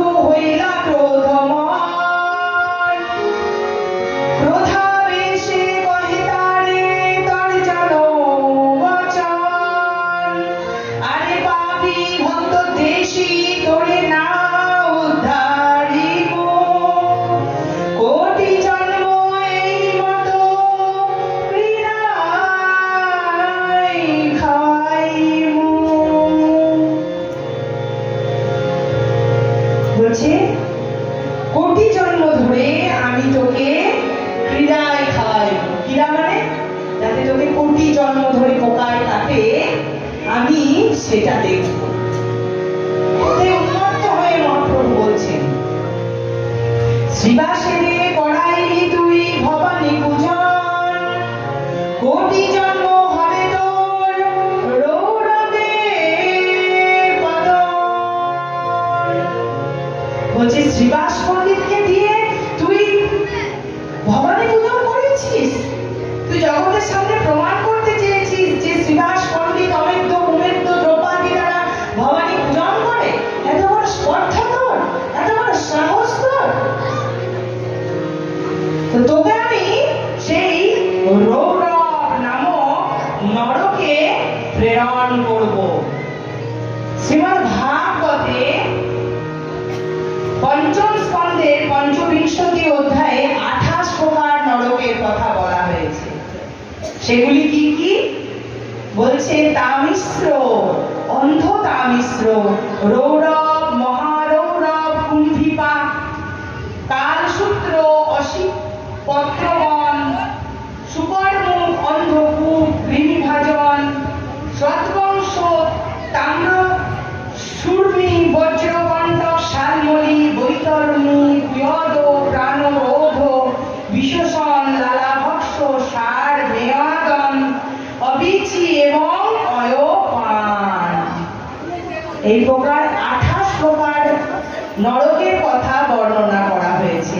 28 প্রকার নরকে 28 ধরনের জীব বাস করেন, যাদের দ্বারা যন্ত্রণা দেওয়া হয়। যেমন রৌরব নামক নরকে রুরু নামক এক জীব হিংস্র জন্তু বাস করে, যে সেই নরকে যারা গমন করেন তাদেরকে ক্রমাগত দংশন করতে থাকেন। তো রৌরব নরকে কারা যান? স্ত্রীহ বা এতদহমিতি মামেদমিতি ভূতদ্রহেণ কেবলম স্বকুটুম্ব স্বমেবানুদীনম প্রপুষ্ণাতি শতদিহ বিহায় স্বয়মেব তত শুভেন রৌরবে নিপতিতা। বলছে যে ব্যক্তি নিজ শরীরকেই সর্বসার মনে করেন, যে ব্যক্তি নিজ শরীরকেই সর্বশ্রেষ্ঠ মনে করেন, নিজ আত্মীয় জন যারা, অর্থাৎ নিজের সঙ্গে সম্পর্কযুক্ত যারা আত্মীয়, কুটুম, স্ত্রী, পুত্র, সন্তান আদির ভরণ পোষণের জন্যই জীবন ধারণ করে, ভগবত প্রীতির জন্য কিছু করেন না, ভক্তদের জন্য কিছু করেন না, জীব সেবা করেন না, তারা সকলে অসত্য ভাষণ করেন, তারা সকলে সেই রৌরব নামক নরকে নিপতিত হয়। তো আমি তোকে সেই রৌরব নামক নরকে প্রেরণ করব, এই বলে ভর্ৎসনা করতে লাগলেন। পাষণ্ডী সংহারিতে মোর এই অবতার, পাষণ্ডী সংহারী ভক্তি করি মুখ প্রচার। এইসব কথা বলে প্রভু গঙ্গা স্নানে চলে গেলেন। আর এদিকে চাপাল গোপাল চিন্তন করতে লাগলেন, কি করব কি করব। সে দুঃখ ভোগ করেই যাচ্ছেন। সে বহু সাধু মহাত্মা বহুজনের কাছে যাচ্ছেন, কাশী বিশ্বনাথের কাছে গেলেন, তথাপি তার কিন্তু পাপের স্খলন হলো না। এদিকে মহাপ্রভু তখন সন্ন্যাস নিতে গেছেন নীলাচলে। এবার সন্ন্যাস করে যখন মহাপ্রভু ফিরে আসলেন এবং কুলিয়া গ্রামে আসলেন, তখন সেই পাপী দেখছেন আর তো আমার উপায় নেই, আমি আর এই যন্ত্রণা সহ্য করতে পারছি না, এবার আমাকে শরণ নিতে হবে। তাই চলে গেলেন সেই কুলিয়া গ্রামে, যেখানে ভগবান মহাপ্রভু আছেন, এবং সেখানে গিয়ে পুনরায় তার চরণ প্রান্তে বসে অঝোর ধারায় বন্দন করছেন। মহাপ্রভুর এবার দয়া হয়ে গেল। ওই বাবর অবতার আমার, অধমকে পতিতকে দয়া করবেন বলেই না তিনি অবতীর্ণ হয়েছেন। পতিতের লাগি তো তিনি অবতীর্ণ হয়েছেন। যখনই মহাপ্রভুর একটি অদ্ভুত কৃপা, সেটি হলো তিনি ভক্তের নয়নবাণী সহ্য করতে পারেন না। কোনো ভক্ত যদি ক্রন্দন করে প্রভুকে আহ্বান করতে থাকেন না, তখন তিনি কিন্তু বিগলিত হয়ে যান। তাই আজ চাপাল গোপালের কষ্ট দেখে তার হৃদয় দ্রবীভূত হয়ে গেল, এবং দ্রবীভূত হয়ে গিয়ে তখন মহাপ্রভু বললেন, যাও তুমি শ্রীবাসের কাছে ক্ষমা প্রার্থনা করো। শ্রীবাস যদি তোমাকে ক্ষমা করে দেয়, তাহলে কিন্তু তোমার এই অপরাধ থেকে তুমি মুক্তি পেতে পারবে। শ্রীবাস পণ্ডিত স্থানে হইয়াছে অপরাধ, তাহা যাহ দেহি যদি করে প্রসাদ, তবে তোর হবে পাপ বিমোচন। যদি গুণ হইছে নাহি করো আচরণ। তোমার পাপের মুক্তি তখনই হবে যদি তুমি এই আচরণ আর না করো। আমরা দেখুন, আমরা কি করি? অপরাধ করি, তারপরে ক্ষমা প্রার্থনা করি, পুনরায় সেই অপরাধ করি, তাই তো? অপরাধ করার পরে ক্ষমা চেয়ে আবার সেই অপরাধ করি, তাহলে তার আর কোনো মূল্য থাকে না। সেই ক্ষমা চাওয়ার কোনো মূল্য থাকে না। বারংবার যদি ভুল করে কেউ, সেই ভুলের কি ক্ষমা হয়? ভুল মানুষ একবার করতে পারে, ভুল ধরিয়ে দেওয়ার পরে যদি আবার ভুল করে, তাহলে জানতে হবে যে সেটি ভুল নয়, সেটি হয়ে যায় কোনো অপরাধ। তাহলে তার শাস্তি কি হবে? আরো বর্ধিত হয়ে যায়। তাই বলছে, তুমি যদি আর এহেন অপরাধ না করো, তাহলে কিন্তু তুমি পরিত্রাণ পেয়ে যাবে। তখন সে ক্রন্দন করতে করতে গিয়ে শ্রীবাসের চরণে গিয়ে পড়েছে। শ্রীবাস পণ্ডিত তখন সেই গলিত কুষ্ঠ ব্যাধিতে আক্রান্ত চাপাল গোপালকে টেনে নিয়ে নিজ বক্ষে ধারণ করে নিয়েছে। দেখুন, আমরা কত বিচার করি না, কত বাজ বিচার আমাদের, যে স্পর্শ রোগ, ছোঁয়াচে রোগ। কিন্তু যারা প্রকৃত ভক্ত হয় না, তাদের কাছে কোনো বাজ বিচার থাকে না। আমরা যারা, আমার মতো, আপনাদের কথা বলছি না, আমার মতো যারা ভক্ত, যারা পাষণ্ডী, তাদের হৃদয়েই তো বাজ বিচার থাকে। তারাই বাজ বিচার করি, ও এই করছে না, ও সেই করছে না, বাজ বিচার। তাই তো আমরা ভাগবতী 3 প্রকার ভক্ত আছে না, উত্তম, মধ্যম আর কনিষ্ঠ। তো আমরা, আমার মতো যারা, তারা আমরা কনিষ্ঠও হতে পারিনি। আমরা কি বলুন তো, আমরা সত্যি কথা বলতে গেলে ভক্তই হতে পারি না। কারণ একটি তো কথা আছে না, ভক্ত হওয়া বড় শক্ত। তাই শ্রীবাস পণ্ডিত আজকে সেই চাপাল গোপালকে জড়িয়ে ধরে দিলেন। চাপাল গোপালের সেই গলিত কুষ্ঠ ধীরে ধীরে নিরাময় হতে লাগলো। সে পুনরায় নিজ দেহ ফিরে পেল। তার কৃপায় তার পাপ বিমোচন হয়ে গেল। এখন ভগবান তখন কি বলছেন? তখন যখন শ্রীবাস তাকে আলিঙ্গন করলেন, তার হৃদয় অনাবিল আনন্দে ভরে উঠল, তার সমস্ত ক্ষত স্থান পূর্ণ হয়ে গেল। মহাপ্রভু তখন বললেন, চাপাল শোনো, আজ হতে তুমি কি করবে? যে আজ হতে তুমি যেই মুখে করিলা তুমি বৈষ্ণব নিন্দন, সেই মুখে করো তুমি বৈষ্ণব বন্দন। আজ হতে তোমার নাম হলো দেবকী নন্দন দাস।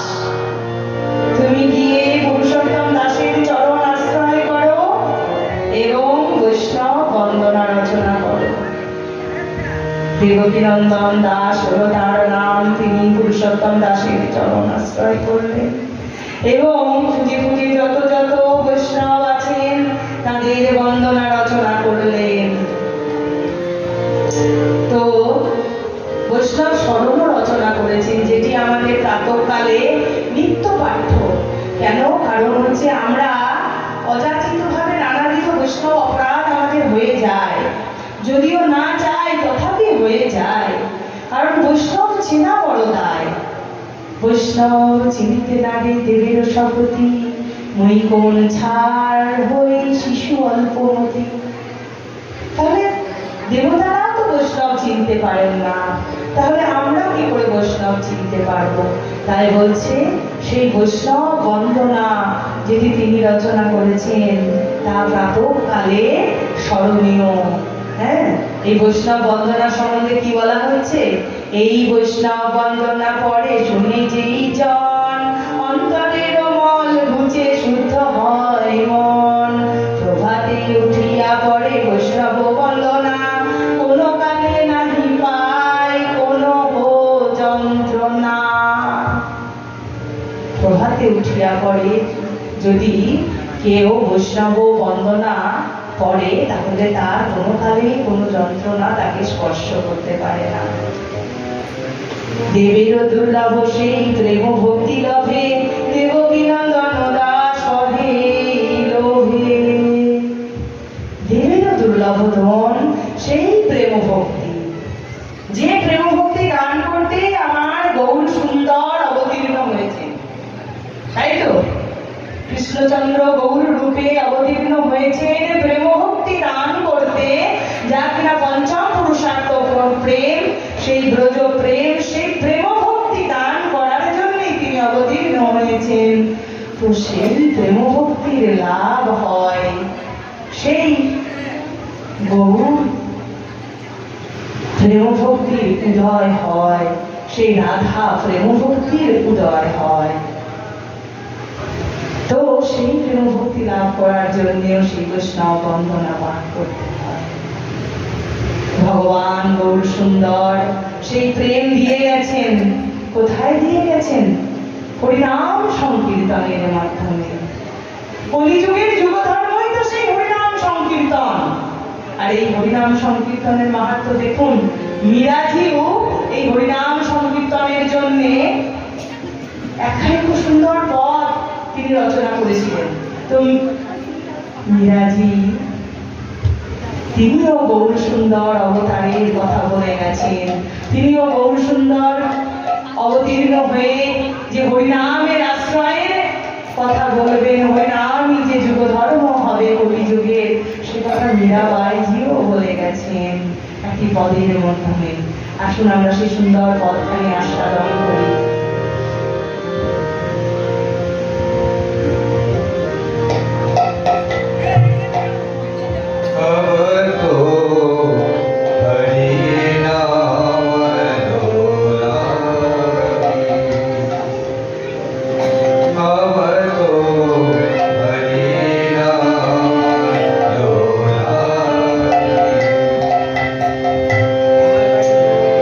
सब जन को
কে আছেন? আমার নিত্যানন্দ মহাপ্রভু। নিত্যানন্দ মহাপ্রভু গুরু রূপে জগৎগুরু নিতাই। আমার বাবাজি মহারাজ বলে গেছেন জগৎগুরু নিতাই। সেই নিত্যানন্দ মহাপ্রভুর চরণ বন্দনা করতে হবে। আমরা বড় ভাগ্যবান। দেখুন, দুর্লভ মানব দেহ পেয়েছি, তাও পেয়েছি কোথায়? ভগবানের অবতীর্ণ হওয়ার যে ভূমি, ভগবান যতবার অবতীর্ণ হয়েছেন, যে ভূমিতে অবতীর্ণ হয়েছেন, সেই ভারত ভূমি, সে পবিত্র ভারত ভূমিতে আমরা অবতীর্ণ হয়েছি। তাও ভারত ভূমির কোথায়? ব্রজমণ্ডলের অভিন্ন যে স্থান, সেটি কি? গৌরমণ্ডল। আমরা ব্রজভূমির মাহাত্ম বলি, কিন্তু গৌরমণ্ডল ভূমি হলো ক্ষমার ভূমি। ব্রজভূমিতে কিন্তু শাস্তির বিধান আছে, কিন্তু গৌরমণ্ডল ভূমিতে ক্ষমার বিধান আছে। তাই তো মহাপ্রভু ক্ষমা করেছেন, মহাপ্রভু জগায় বাধাইকে ক্ষমা করেছেন, চাপাল গোপালের উদ্ধার হয়েছে, তাহলে আমাদের কেন উদ্ধার হবে না? মহাপ্রভু জগৎবাসীকে বার্তা দিয়ে গেছেন, দেখো তোমরাও যদি একবার হা গৌরাঙ্গ বলে ডাকতে পারো, তোমরাও যদি হা নিতাই বলে ডাকতে পারো, গুরুচরণ আশ্রয় করতে পারো, তাহলে তোমাদেরও মুক্তি হবে। তিনটি জিনিস দিয়ে গেছেন শুধু মহাপ্রভু: জীবে দয়া, নামে রুচি, আর বৈষ্ণব সেবন। এই তিনটে জিনিস দিয়ে গেছেন। এই তিনটি যদি আমরা পালন করতে পারি, তাহলেই কিন্তু আমরা সেই অনাদি আদি গোলক বিহারী গোবিন্দ, যিনি কিনা রাধা কৃষ্ণ মিলিত তনু গৌর স্বরূপে এই ধরাধামে অবতীর্ণ হয়েছেন, পঞ্চম পুরুষার্থ প্রেম প্রচার করেছেন, রাধা প্রেমের বন্যা এনেছেন, সেই কলিযুগ পাবন অবতার গৌরহরির শ্রীচরণ পেতে পারবো, যাকে পেলে পাওয়ার আর কিছু থাকে না। আর আপনারা তো মহাভাগ্যবান, এত সুন্দর একটি গ্রামে সকলের জন্ম হয়েছে, এত সুন্দর, এত এত মালা, এত এত তিলক, যাদের কপালে এত ভক্ত দর্শন, আমার পরম সৌভাগ্য। যে আসলে ভক্ত থাকেন, সে আসলে কথা পরিবেশন করতে বড় ভালো লাগে। তো বলছে এত ভক্ত যেখানে আছেন, সেখানে জন্ম পাওয়া ভাগ্যের ব্যাপার, কারণ ভগবান তো ভক্ত পরাধীন। যদিও ভগবান সর্বত্র বিরাজমান আছে, তথাপি যেখানে ভক্তের সংখ্যা বেশি, সেখানে কৃপাবাণীর পরিসর বেশি। দেবী যোগমায়া যেখানে এত প্রসন্না, একটু আগে এখানে এক মা বলছিলেন যে এখানে আমাদের মা বড় জাগ্রত। তো সেই দেবী যোগমায়ার চরণ প্রান্তে বসে আজ আমরা এই ভাগবতী কথা শ্রবণের সৌভাগ্য অর্জন করলাম। আমি নিজে ধন্যাতে ধন্য হয়ে গেছি। সকলের জন্য আশীর্বাদ দেওয়ার কোনো ক্ষমতা নেই, সকলের জন্য প্রার্থনা ভগবানের চরণে দিতে পারি। ভগবান যেন সকলের সেই মতি দেন, যাতে তারা সেই নামের চরণে তাদের রতিমতি আসে, শ্রীমদ্ ভাগবতের চরণে তাদের রতিমতি হয়, সর্বোপরি নামের চরণে রতিমতি হয়। অন্তিমে নিজের জন্য প্রার্থনা, এ দেহে যতদিন প্রাণ আছে ততদিন যেন আমি আমার শ্রী গুরুদত্ত নাম ভজনিকায় গৌর রাধেশ্যাম জপ হরে কৃষ্ণ হরে রাম এই নাম করতে পারি। এই নাম করতে করতে যদি প্রাণ চলে যায়, তবু আবার জন্ম পেয়ে যেন এই রাধারমণ গণেই জন্মাতে পারি, এবং সেখানে আমি আবার গুরুদত্ত নাম ভজনিকায় গৌর রাধেশ্যাম জপ হরে কৃষ্ণ হরে রাম এই নাম করতে শুনতে পারি। একটি প্রার্থনা সকলের শ্রী শ্রী গৌর গোবিন্দের চরণে রতিমতি হোক।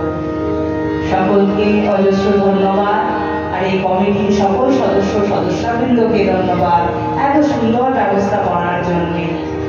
সকল মায়েদের শ্রীচরণে দণ্ডবত প্রণতি, মন্দিরে বিরাজমান মায়ের শ্রীচরণে, দেবী যোগমাতার শ্রীচরণে দণ্ডবত প্রণতি, সম্মুখস্থ শ্রীমদ ভাগবত মহাপুরাণ শ্রী চৈতন্য চরিতামৃত আদি সৎগ্রন্থে শ্রীচরণে দণ্ডবত প্রণতি, সকল ভক্ত শ্রীচরণে দণ্ডবত প্রণতি নিবেদনপূর্বক প্রত্যকার ভাগবতী কথা বিশ্রাম দিচ্ছি। জয় জয় রাধে কৃষ্ণ গোবিন্দ, জয় জয় রাধে কৃষ্ণ গোবিন্দ, রাধে গোবিন্দ, রাধে গোবিন্দ, রাধে গোবিন্দ, রাধে গোবিন্দ, জয় জয়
Thanks for watching. Don't forget to like, share, comment, and subscribe.